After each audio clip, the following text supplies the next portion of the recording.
Bismillahirrahmanirrahim. Assalamualaikum warahmatullahi wabarakatuh. Nama saya Ilham Awaludin dari kelas P1 PGSD 2018. Di sini saya akan mempresentasikan skripsi saya yang berjudul Pengembangan Bahan Ajar Berbasis PowerPoint Cepat pada Pembelajaran IPS dengan menggunakan pendekatan problem-based learning untuk meningkatkan pemahaman siswa kelas 4 SD.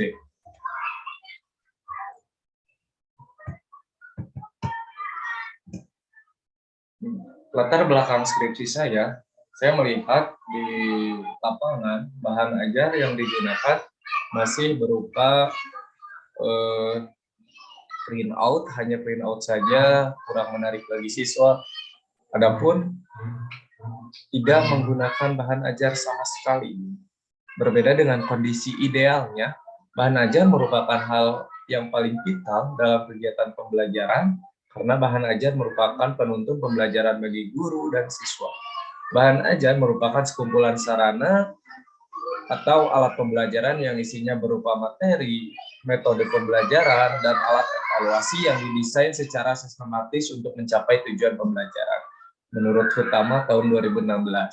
Tetapi kenyataannya, bahan ajar yang saya temukan di sekolah masih merupakan printout dan hanya bersumber pada buku saja, tidak menggunakan sumber-sumber lain. Padahal di kemajuan zaman ini banyak sumber-sumber yang bisa digunakan, banyak teknologi yang bisa digunakan. Oleh karena itu, saya membuat pengembangan bahan ajar berbasis PowerPoint cepat untuk meningkatkan pemahaman siswa.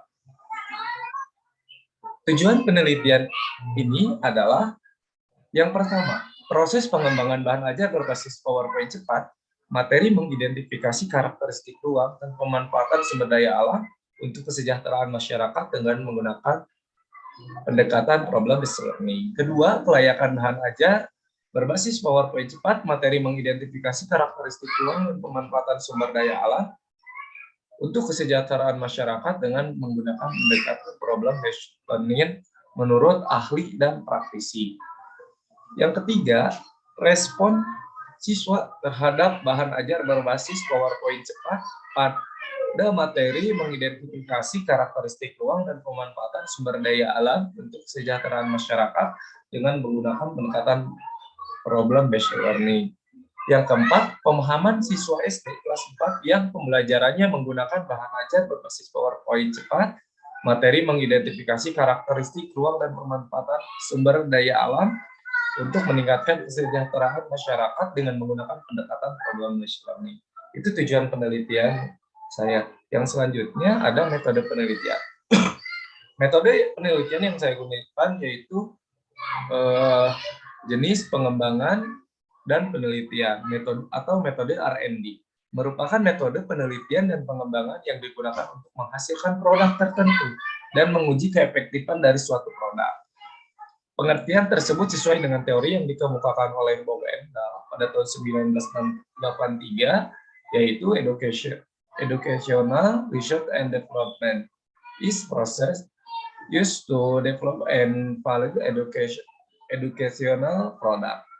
Pengertian tersebut dapat diartikan bahwa penelitian, pendidikan, dan pengembangan adalah sebuah proses yang digunakan dalam mengembangkan dan menguji sebuah produk pendidikan. Adapun tahapan penelitiannya, yang pertama yaitu pengumpulan informasi. Saya mengumpulkan informasi dari siswa dan guru tentang bahan ajar yang digunakan di sekolah. Seperti apa bahan ajar yang digunakan di sekolah. Tahapan yang kedua, rancangan bahan ajar berbasis PowerPoint cepat atau perencanaan. Saya merencanakan membuat bahan ajar yang berbasis PowerPoint cepat. Cepat itu singkatan, cermat dan tepat, ya. Jadi lebih menarik bagi siswa dalam mengikuti pembelajaran. Setelah perencanaan, saya melakukan form diskusi dan validasi dengan dosen pembimbing. Validasi yang pertama yaitu validasi bahan ajar oleh dosen pembimbing yang pertama yaitu Bapak Deden Herdiana Altaftazani MPD. Untuk validasi materi dilakukan oleh Bapak Uus Kuswendi MPD. Setelah melewati form diskusi dan validasi, saya melaksanakan uji coba terbatas di SD Sukamanah dengan jumlah siswa 12 orang. Setelah dilakukan uji coba terbatas, selanjutnya revisi bahan ajar. Ada beberapa revisi dari ahli bahan ajar maupun ahli materi. Dari ahli bahan ajar, revisi yaitu menambahkan animasi-animasi yang lebih menarik. Sedangkan oleh ahli materi, jangan terlalu kompleks dan jangan terlalu dalam. Setelah dilakukan revisi, melakukan uji coba luas yang bertempat di SD Malabar 3 dengan jumlah siswa 15 orang. Setelah diuji coba lebih luas, langsung ke tahapan akhir yaitu final produk yang produknya siap digunakan dan tanpa revisi. Selanjutnya hasil dari pengembangan bahan ajar yang pertama yaitu proses pengembangan bahan ajar. Proses pengembangan bahan ajar berbasis PowerPoint cepat menggunakan pendekatan problem-based learning ini dilakukan dengan 8 tahap, yaitu yang pertama pengumpulan informasi terkait pembelajaran peserta didik di dalam kelas beserta dengan kendala yang dihadapinya. 2. Perencanaan diawali dengan desain bahan ajar sampai dengan penggunaannya. 3. Validasi produk yang dilakukan oleh validator ahli materi dan validator ahli bahan ajar. Yang keempat, uji coba terbatas yang dilakukan di SD Sukamanah dengan jumlah siswa 12 orang. Yang kelima, revisi produk jika ada yang kurang dari bahan ajar. Yang keenam, uji coba luas dilakukan di kelas 4 SD Malabar 3. 7. Revisi produk akhir. Hal ini dilaksanakan untuk menyempurnakan kekurangan yang terdapat dalam bahan ajar.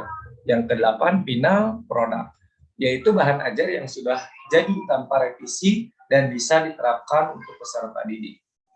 Yang selanjutnya, hasil yang kedua ada validasi produk. Nah, validasi produk ini dilakukan oleh 2 ahli, yaitu ahli bahan ajar dan ahli materi. Validasi produk dari validator yaitu Bapak Deden Herdiana Altaftazani mendapatkan skor 32 dari skor maksimal 36, yang artinya itu presentasi 89%. Jika melihat ke interpretasi kriteria penilaian validasi produk itu kategorikan sangat baik.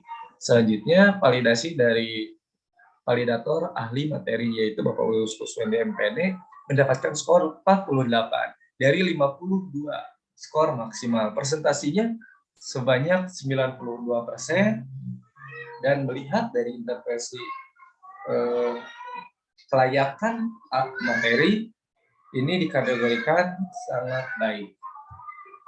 Setelah melakukan validasi, saya melihat respon siswa terhadap bahan ajar yang digunakan. Dari perhitungan angket respon siswa terhadap pengembangan bahan ajar berbasis PowerPoint cepat, diperoleh rata-rata skor siswa adalah 33,30 dari skor maksimal 40, atau sekitar 83% dari 100%. Berdasarkan pedoman kriteria interpretasi perhitungan angket respon siswa, hasil ini menunjukkan respon siswa terhadap bahan ajar berbasis PowerPoint cepat adalah sangat baik. Ya, jadi siswa menyukai bahan ajar yang dikembangkan dan siswa lebih menarik akan pembelajaran yang digunakan. Selanjutnya, hasil kemampuan pemahaman peserta didik. Ya, dari evaluasi yang diberikan kepada peserta didik, ternyata hasil kemampuannya sebagai berikut. Yang pertama, itu ada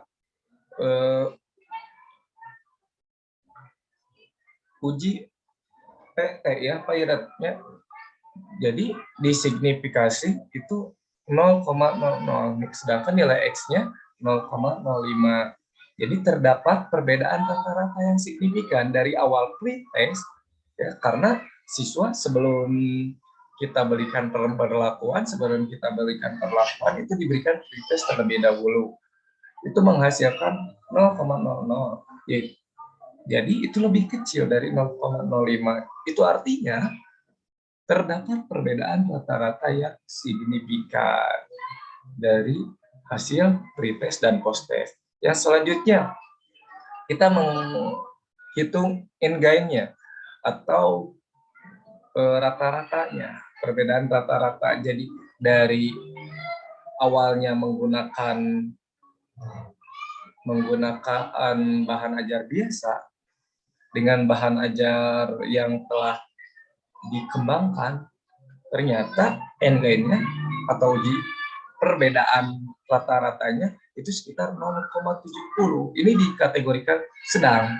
Jadi hasil ini membuat bahan ajar ini bisa digunakan di kelas 4 untuk pembelajaran IPS. Nah, dari skripsi yang saya paparkan dapat ditarik kesimpulan. Yang pertama, proses pengembangan bahan ajar yang dilakukan di SD Sukamana dan SD Malabar 3 sudah memenuhi target yang telah dicapai. Yang kedua, kelayakan bahan ajar yang divalidasi oleh ahli materi dan ahli bahan ajar itu layak atau sangat layak. Yang ketiga, respon siswa itu sangat baik. Jadi bahan ajar ini bisa digunakan di kelas 4 karena respon siswa sangat baik. Dan yang terakhir, pemahaman siswa ini mengalami peningkatan dari awal pre-test ke post-test, itu mengalami peningkatan setelah menggunakan bahan ajar PowerPoint cepat ini. Itulah yang dapat saya sampaikan dari skripsi saya. Mohon maaf bila masih banyak kekurangan dan masih banyak salah kata. Wabillahi taufiq wal hidayah. Assalamualaikum warahmatullahi wabarakatuh.